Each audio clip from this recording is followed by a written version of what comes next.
Welcome to the Style and Vibes podcast with me, Michaela. I'll be giving you the inside scoop on music, fashion, culture, and more from Caribbean celebrities and tastemakers across the globe, pushing our culture with authenticity and, of course, style and vibes.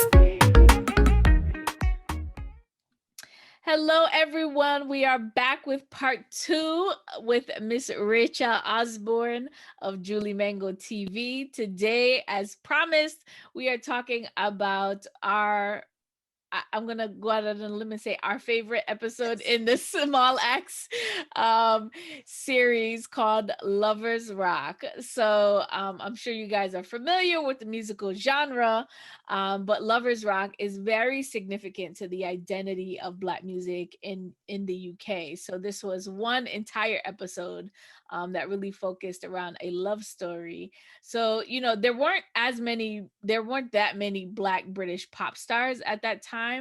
And I think what was important to just understand about the genre, it was heavily influenced by ska, reggae, R&B, and it kind of sparked its own cultural movement and identity through, diaspora children in the UK, forming their own sound systems, creating their own music, doing a lot of covers, and it really sparked, and it's very different than Jamaican lovers rock. I must say, like there are definitely unique sounds, and I think a lot of some of the artists that often borrowed from the UK sound, like Sugar Minott, Gregory Isaacs, Ken Booth, Alton Ellis. Those are like when I think of that time era, and lovers rock. Those are some of the people that I really think about.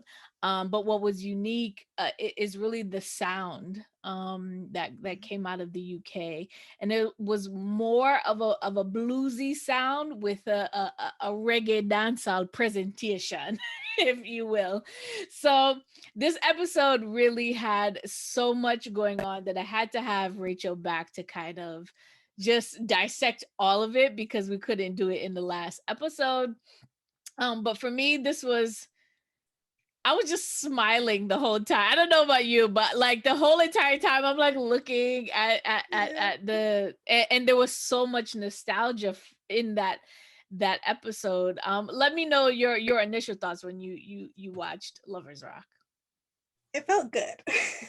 It felt like a really nice, not music video, but like almost a musical, if you want to call it that. I mean, I know we're going to talk about this, but like the silly games just set the tone at the beginning, in the middle, and then I don't know.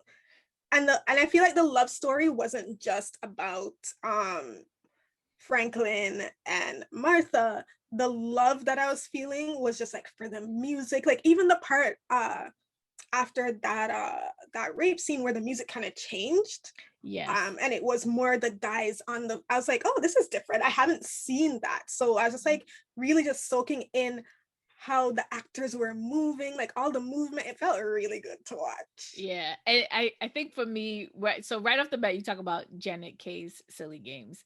So for those of you Yes. who don't know, Janet Kay is probably one of the most renowned lovers rock singers, and she was really young when she came out with Silly Games, and that kind of gave her that pop stardom, very similar to like I would liken that song. I think it has that like mini Ripperton esque kind of eeriness, and it kind of like that style of. And there's Mhm. a lot of women who are kind of at the focal point of lovers rock in the UK because there are a lot of versions and covers that are done, and it has a lot of them have that airy and you talk about silly games. I mean, there's a scene at the very beginning where they're preparing for, was it The party, Cynthia's Cynthia's birthday. 17th birthday, if I'm not Yeah. mistaken. And just the idea of there weren't access to clubs really at that time, so house parties were very normal. And although she's a teenager, you think 17, but 17 then and 17 now, I It's think different. maturity wise is completely different. Additionally, we have a cultural norm of turning children's parties into adult parties. Yeah. So, like like I literally, like, they were rolling up the carpet, moving all the All the furniture to one furniture. room. Like all the jackets were, in a room. I remember as a kid, my mom having house parties, and we had this big one year, and we could not come downstairs. Like, I had to watch the whole thing from the top of From the upstairs. staircase, and then we can't see everything wagwan because the lights them dark. We can't go downstairs. Then bring me my food, and we can't go downstairs. So we're like, with the music and the bass line, like just the setup of the sound system, like those are things that were super super nostalgic to my Mhm, childhood, because, like, I didn't live in the UK, but I'm just the scene was very different, mhm, but it felt very similar at the same time. So, just that whole setup scene of, the women in the kitchen cooking, they mhm. had their signs, or yeah, they're like, you have to make sure, me no business if you live here, you have to pay, like, to come in. They were talking to the Yeah. neighbor, they're like, oh, we're gonna see you tonight, and Yeah. make sure. Then they had the drinks for like $2 and $1, and like a soft drinks, and they had the outside and the inside. It was just like super nostalgic. It's like some of those things, I don't see them happening as much anymore. Mhm. um Especially just because, noise and neighbors, and at that Yeah. time, your neighbors, this is the It's a part gentrification of it. thing. Your neighbors was a part of the party, but Yeah. now with gentrification, that's not really happening as much as it Right. used to. Everybody's just calling the cops to come shut it down. So, um Exactly. I love that they had a doorman. yes, and that I Yeah. think you kind of need, The especially if you're having bouncer. a house party, you get the biggest friend where for man the door. I make sure that people not coming with no foolishness. Yeah. And he was very sweet. Like when the girls came in, Martha and her Yes, friend, Martha and Patty, he was like, oh, no, look, put together, come in, beef no patty. charge. Yeah. Like, and then he turns to the guys and like $10, or whatever Exactly. the Way of amount money. was. Yeah, so he had to Yeah. charge them. So I thought that was interesting too. Mhm. um the idea and we'll kind of walk through certain parts of the episode itself, but Okay.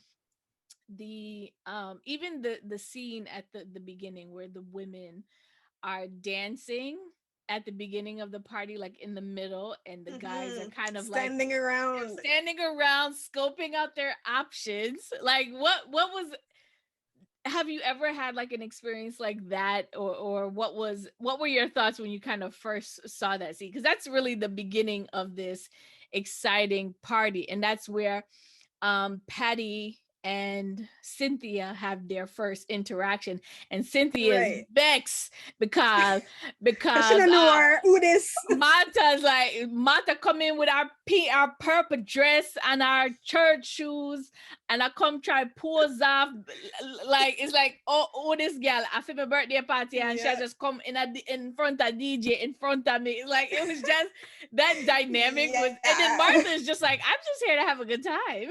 Exactly. Martha's like kung fu fighting. That's it. Yeah, I mean, to me, that was kind of reminiscent of a club because like I didn't do that whole thing that Martha did. I never snuck out and went to parties. I never went to house parties when I was in high school because I grew up in like here in Canada in a town called Milton. Uh, that was when I moved there. It was a white town, right? I'm not So in admitting high anything school, on this podcast because my mom listens. okay, in high in high school, I didn't do none of that. I She didn't. probably already knows anyway. Yeah, Good. you think she does it. No, she Yeah. know, she know, she know. Yeah, so because of that, like I never actually started like going out until I was old enough, 19, because you're able to drink when you're 19 and go to clubs here. So that's the age. So at that time I was with somebody. So I didn't really have that experience of like going out with my girls at that age, like in a teen sense, and being in the club. But when I did start going to clubs with my friends, it kind of is similar to that, where it's just like there are multiple levels.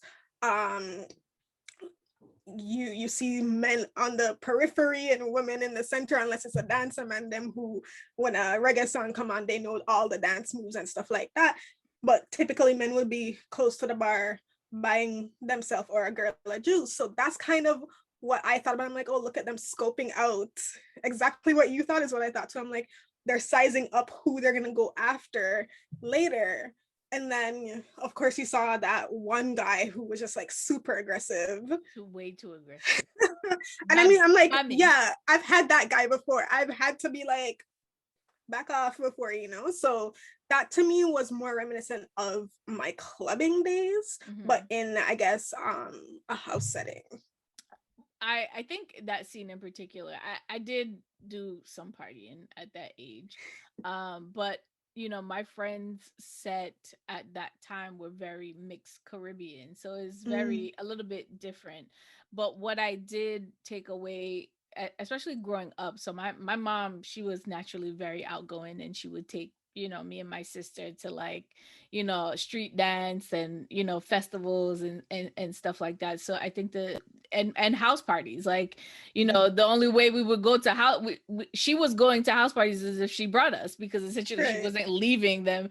And there's always naturally a room with full of kids, and Mm-hmm. you all the kids just kind of supposed to hang out. And but we would always catch a glimpse of what was happening. And I think for me at that time, and what I didn't realize I was mentally taking in, was the chivalry of how men and women were Interacting. treated and interacted. So the elbow grabbings ever so gently to kind of direct you, say, like, that was the signal of, hey, I'd like to dance with you. And Mm-hmm. it's not that they wouldn't ask, but that was like,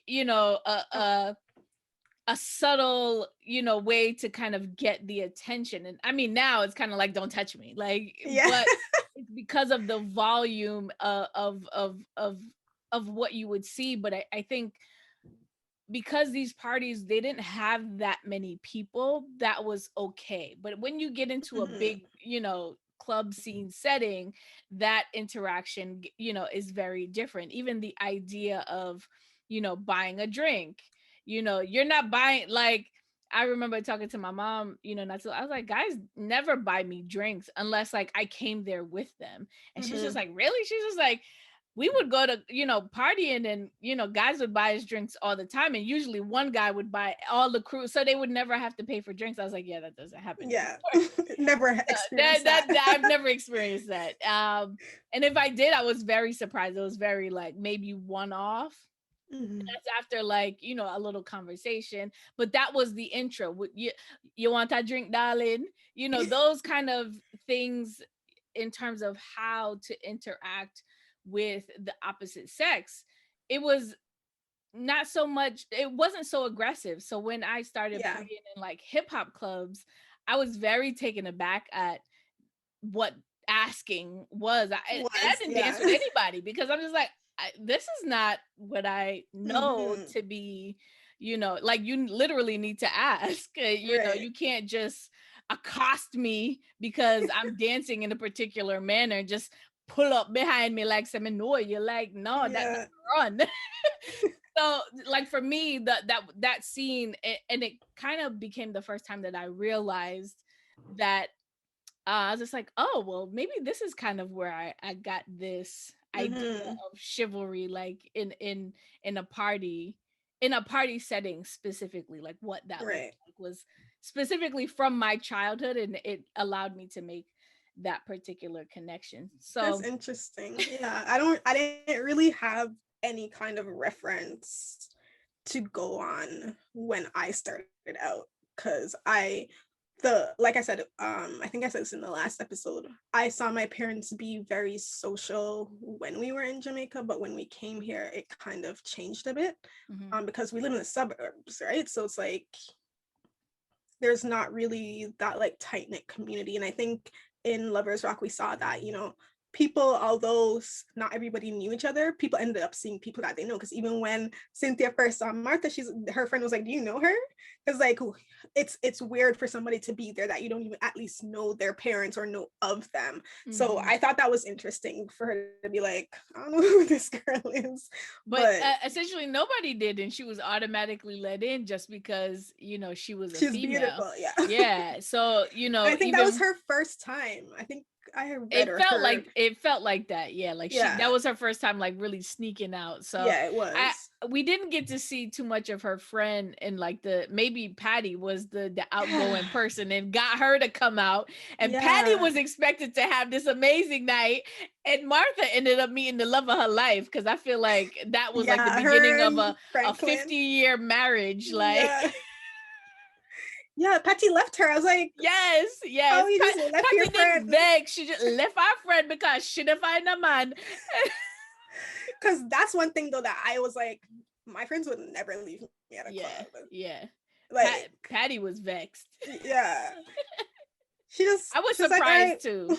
Yeah, I was very surprised at that too. And Yeah. to me, I think it would have been interesting to see how that played out if she had Yeah, stayed, if because she stayed. essentially she was the wing woman, you know, to her friend, and eventually the guy found some other girl to Yeah, kind he of was like, you're dance too with. rude. Bye. Yeah, he's just like, I'm just trying to have a good time. You know, at least you didn't get stuck with Bammy. Oh Because yeah. he I feel like was should have fought him. yeah, yeah. But you know, I think the also the interesting dynamic too between the variety of personalities between the women in the episode for me.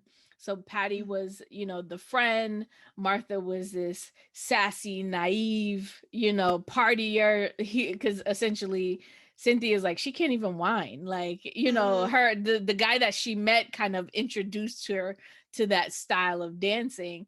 And Yeah. here's Cynthia, you know, celebrating her birthday, not having the best of time, and then Mhm. all of a sudden being in lust with this older man, and all of a sudden getting caught into a situation where the sassy church girl had to save her. Right. And I think the dynamics of the women in that episode also kind of, you know, very indicative to the music itself. Like there were so many different varieties of songs, so Mhm. there was so much in that episode to really just dissect. Unpack.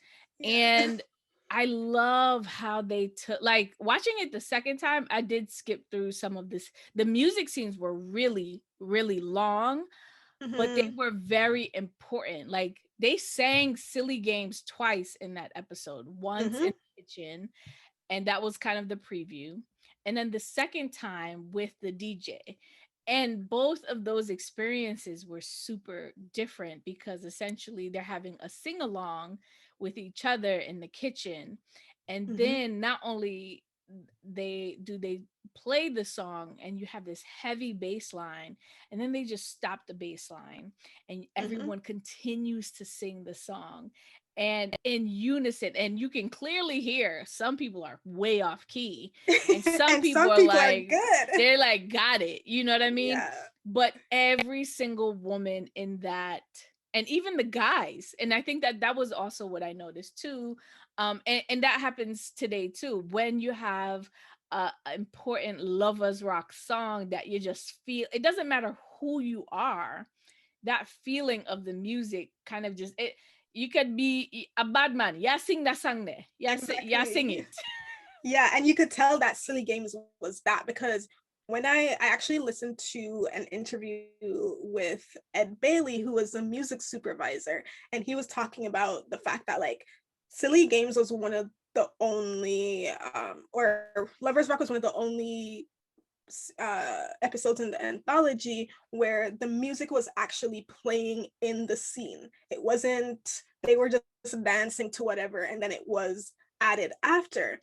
And when he talked about Silly Games specifically, he said that scene was about 10 minutes and they didn't mean to make it go that long in terms of the a cappella part where the song finished, because the song is only 4 minutes. Mm-hmm. And Steve McQueen was in the background kind of like hyping it up. And when the song finished and people started singing, I think at the beginning they were supposed to start singing, but when they continued, he just It was left like it. this chorus, and I'm Yeah, sure there were probably people behind the scenes singing yeah, and swaying. Like I'm sure that was exactly. an entire moment It in its own was. behind the scenes. So that's why they said that's why Ed said he just left it. Steve just let it linger.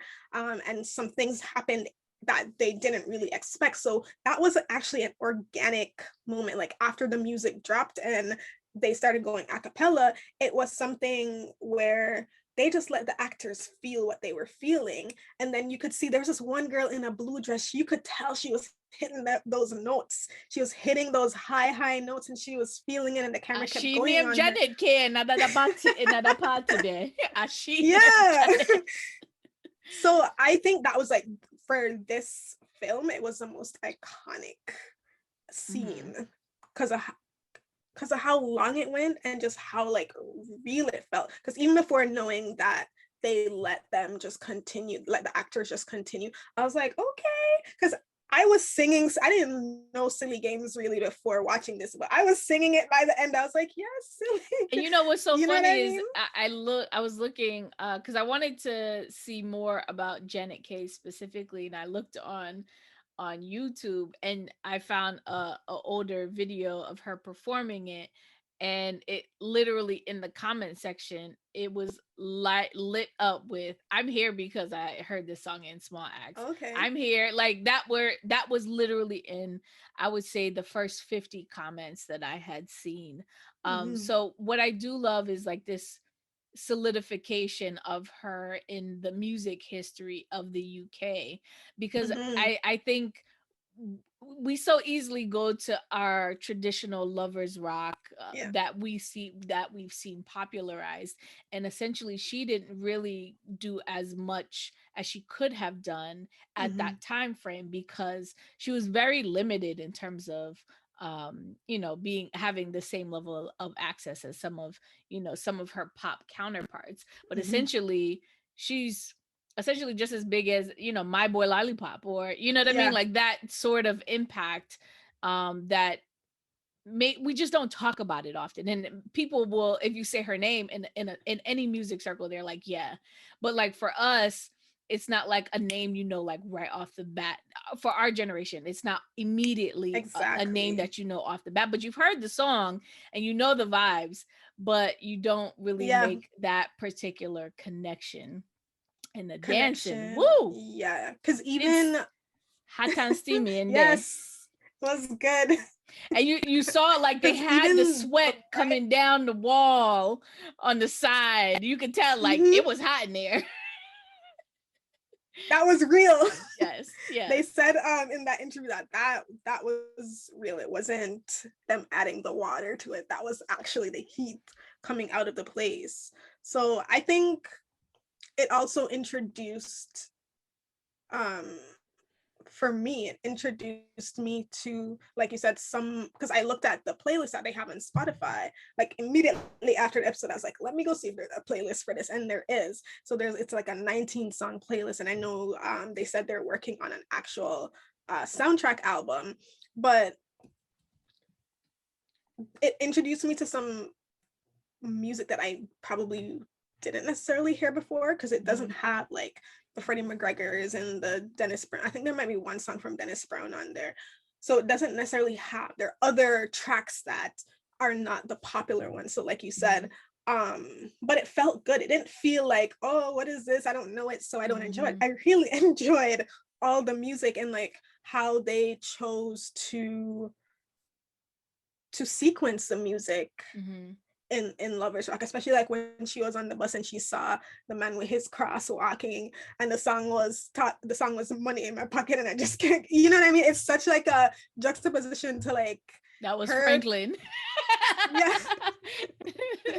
Yeah. So I think the way that they treated the music in this was really good. And I think what was surprising to a lot of people, and even to me, And you mentioned the change in the music after the rape scene. Mm-hmm. That didn't the rape that didn't happen. And they came back in, and the dub like sound that was really Exactly. playing. And what really came to mind, especially the second time that I watched it, is this idea. So, Martha's cousin, who she hadn't seen in a very long time, sees her going into this party. And it seems like at one point that they were very close and they had grown distant from one another. And he sees her going into this party, and he's like upset that this is maybe like his favorite cousin that he Mm-hmm. hasn't seen. And here she is partying, like of all Mm-hmm. things, like me running to our party. So, the scene with him, particularly because he is essentially still grieving the death of his His mom. mother. And it really, like, he goes into this party and he's on edge. Clearly, he's on edge from seeing Martha, her lack of response, and they're looking at him like he's a bit off and a bit crazy. So I love the idea of how they kind of calmed him down, but Mm-hmm. then he felt a sort of liberation around his dancing. And for me, it was the first time that I had seen this mosh pit like dub dancehall scene, because it wasn't something familiar to me growing up. And it wasn't until a conversation with my stepdad, and he was like, yeah, that's really from Jashaka. And I'm like, who's Jashaka? So of course I go down this rabbit hole of um just research, just understanding like that's something that actually did happen.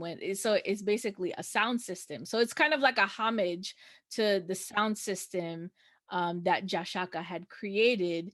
And those movements to me were very like African liberation. Like it Mm-hmm. felt like the moment, and it kind of is. I think for Black people, we tend to gravitate towards music and feeling good. It feels like it's one of the few times we feel free in a sense. And I think that underlying with all the racism that is throughout the entire story, that this was the one where you really felt good, and the music felt was the catalyst to making you feel good and feeling in a space that you were free enough to Mm-hmm. dance and bounce out then one another, not too much because you can't get too aggressive, but Mm-hmm. that freedom and liberation dance, reminded me of like African tribes that you see doing performative dances for like rituals and ceremonies. And that was kind of like our version of that in the UK. Yeah, he definitely was healing at that Mhm. moment. He was So like releasing yeah, something. releasing a lot because his first movements I was just like, all right, yes, get it out, get it out, get it out. And then he really got into it. So yeah, I definitely agree with you on the whole like liberation, because it's kind of like a transical where it's just like you're no longer, you're so present in your body that you're just letting your body move how it wants to move to the beats. And I Mhm. think that's something that like you only see in certain kinds of music where it's just like you feel free enough, and like you said, there's definitely a safety that comes with that, because in a different setting, when we talk about club versus house party, certain clubs you're not going to do that, right? You're Yeah. not going to just do any movement, especially if you're alone, because he was by himself, right? So the kind of like cocooning effect of, because even the way they shot it, like he was central and people were around him, I definitely feel like he felt safe in a way, although he was probably one of the only people that was like a stranger to the party, but he definitely, like you said, released Mhm. and then went into this like, I don't know, just trance and presence and just letting the body do what the body does. I think it was just beautiful to really see, and that even that scene was pretty long. So Mm-hmm. when you experience not only the disco music that was playing earlier, to the lovers rock, to this dub, like that to me is very transcending, as the types of parties and the music how we experience music. You have your warm up, you have your early warm, Mm-hmm. you have your mikulari party, and then at the end you kind of just hear they start rinsing all the, you know, the good tunes that you want to hear, and then, you know, the party ends. And it's like wee hours of the morning that, you know, Martha is literally Exactly. going home to get ready. She get, as soon as she gets in that bed, she get called up for Mother's at church. church. So, you know, Yeah.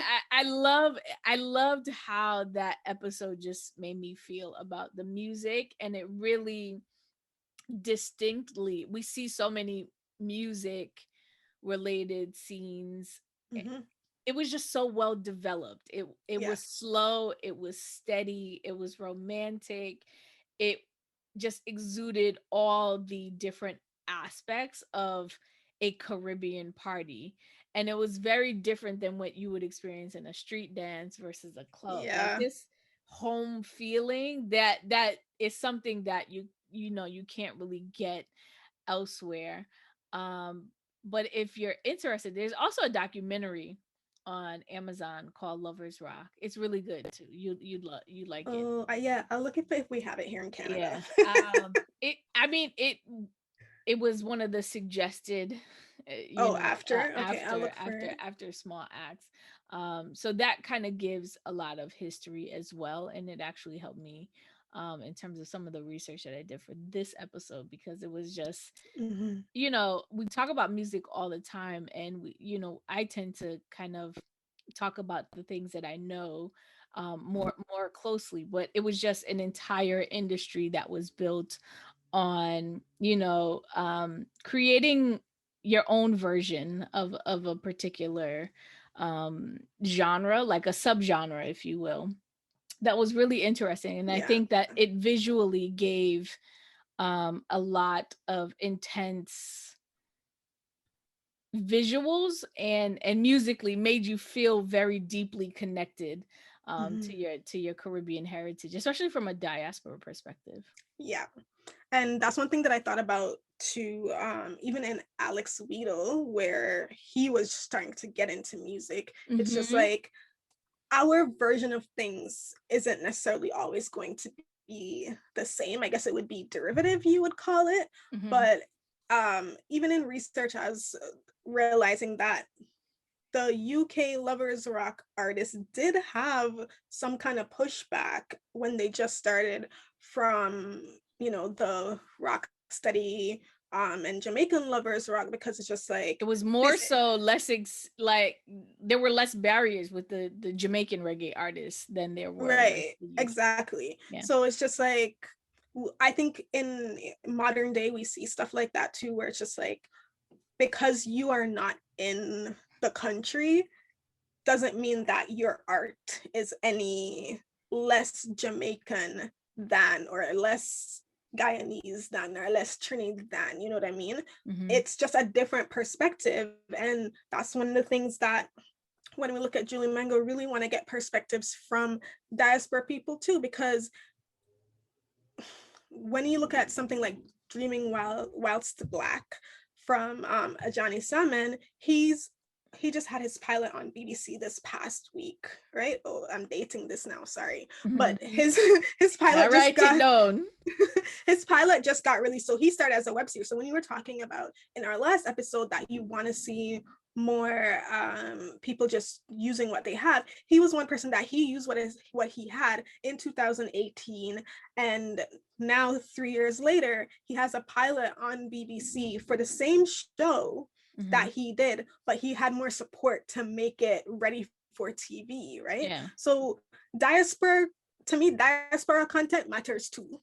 You know what I Mm-hmm. mean? That's kind of how I feel about it, because it's like it's a different perspective, and it can lend help people outside of that specific country understand the experience that Caribbean people have to go through. And that's Mm-hmm. why I think podcasts like yours and Carrie's matter too, where it's just like you're really looking at the Caribbean American experience, and it's just as valid as the Caribbean experience. Mm-hmm. So I think that's another good thing about just like this whole anthology, where it's just like you really get to feel the education, you're learning something, and you're not Mm-hmm. just saying, oh well, this is Jamaican, this is not Jamaican, this is Caribbean, this is not. It's you're Yeah. just getting a peek into like the actual lives, and that's one thing that I guess I had written down in my notes, but I didn't mention in the last episode. A lot of the coverage that we saw tried to say the Black Britain experience, but for me, it's like no, no, no, no. This is the West Indian experience. Don't take that away from the content because that matters. The fact that it was a Windrush generation West Indian experience matters to this whole story. And then, especially because music is a thing that travels, that people get to know us based on music first a lot of times.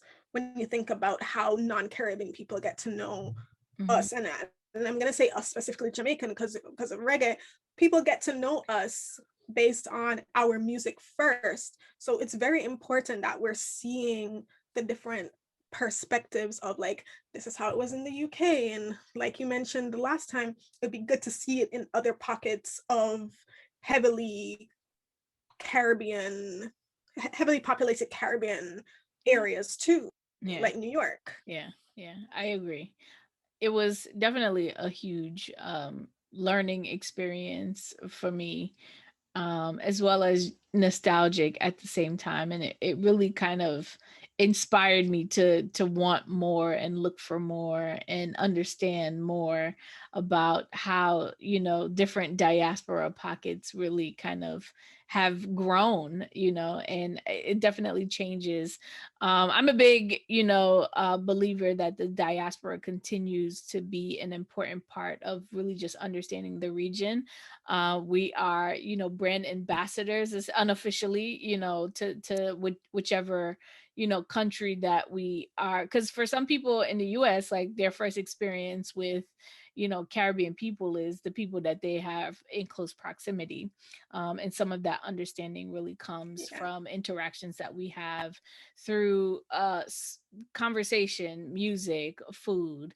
Like if Mina say, all right, come try this, restaurant, or this, watch this thing, then it won't necessarily happen. So, we definitely pollinate in both aspects and preserve a bit of the culture, as we continue to live our lives in different places. So I totally enjoyed this episode, talking about Lovers Rock. I feel like we could go on forever, but Mina, keep your panya good dear.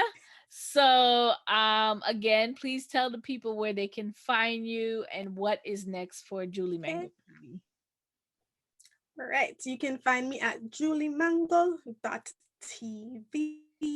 And what is next? So we are really, just for context, we launched this year, 2021 in January. So we're a baby platform, and we're really just trying to get different voices on Julie Mango to really cover film, talk about the culture behind the different Caribbean film. And in September, or in the fall, we'll be launching our membership. So we'll be doing things like screenings, Q&As with filmmakers and other experiences. So that's something that we're working towards, but we got to get our audience up first.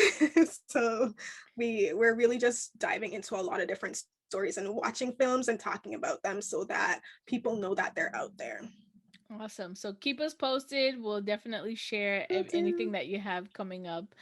Thank you so much for your time and your expertise in this area. It's always a pleasure talking to you. So we got to do this again, hopefully, in the future. But until next time, Leah Tommy Peeps. Thanks for listening to the latest episode of the Style and Vibes podcast. If you like what you hear, and I know you do, share it with your friends and family. If you want more, make sure you visit styleandvibes.com and follow us on our social channels, Twitter and Instagram at Style and Vibes. Until next time, Leah Tommy Peeps.